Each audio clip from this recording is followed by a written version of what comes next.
জনপ্রশাসন সংস্কার কমিশনের প্রতিবেদনে আন্তঃক্যাডার বৈষম্য নিরসনে তাদের মতামতের প্রতিফলন দেখতে চান প্রশাসন ছাড়া বাকি ২৫ ক্যাডারের কর্মকর্তারা।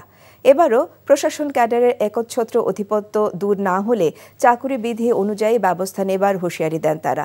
সকালে রাজধানী ঢাকায় আন্তঃক্যাডার বৈষম্য নিরসন পরিষদ আয়োজিত এক আলোচনা সভায় পদোন্নতি, বেতন, সুযোগ সুবিধা না পাওয়া সহ প্রশাসন ক্যাডারের কর্মকর্তাদের কাছ থেকে বঞ্চনার কথা তুলে ধরা হয়। বিস্তারিত রকুনউদ্দিনের রিপোর্টে।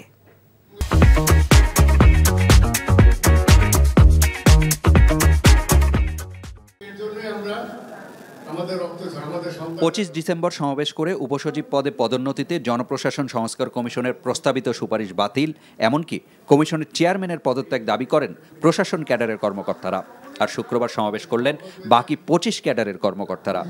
মূল দাবি বৈষম্য দূর করা। সমাবেশে বক্তারা তুলে ধরেন কিভাবে বছর বছর পদোন্নতি, বেতন, সুযোগ সুবিধা, এমনকি সম্মানের ক্ষেত্রেও তাদের পেছনে ফেলে রাখা হয়েছে। প্রশাসন ক্যাডারই কর্তৃত্ববাদের মাধ্যমে তা জিইয়ে রেখেছে, আর সামনের দিনেও একই পথে হাঁটতে চায় বলেও মনে করেন তারা। তারা শাসকের ভূমিকায় রয়েছে।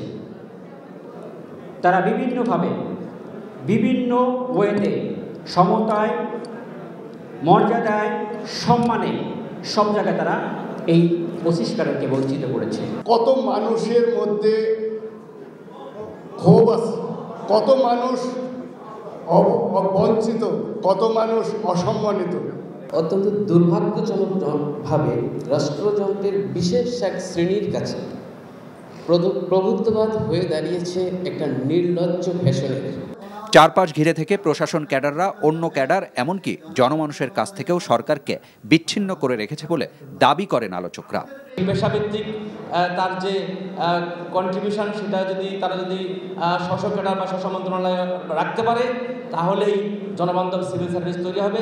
ক্যাডার সার্ভিসে থাকার ফলে সুপিরিয়র সার্ভিসগুলোর মাধ্যমে আমাদের মন্ত্রণালয় যাওয়ার যে সুযোগ ছিল, সেই রাস্তা বন্ধ করার চেষ্টা চলছে বলে আমরা মনে করছি।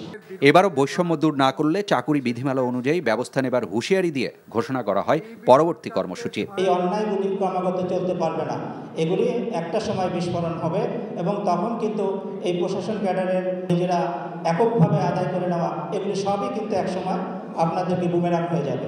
জনপ্রশাসন সংস্কার কমিশন চূড়ান্ত সুপারিশে ২৫ ক্যাডারের মতামত প্রতিফলন দেখতে চায় নেতৃবৃন্দ।